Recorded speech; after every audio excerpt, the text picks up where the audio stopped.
তোমার জায়গায় আমি হইলে গাড়িটা এক চান্সে ঘুরে এলাইতাম। আন্ডা চালাও, ঠেলা গাড়ি চালাও, একটা গাড়ি ঘুরাইতেছে। এই গুড়া তুই চালা, এটা ল ধর এদিকে। তোমার গাড়ি তুমি চালাও, ও আমার চালান লাগবে না।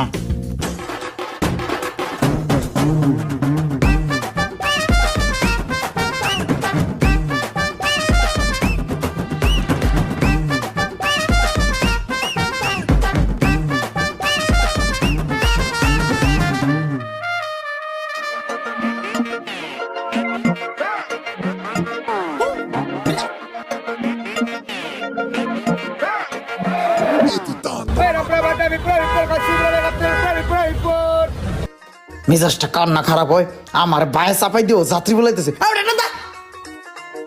চাপ দিয়ে রাখছো মিয়া। আমার মতে বাংলাদেশে অন্য কোনো গাড়ি চলা উচিত না, রাস্তায় খালি বাইক থাকবো।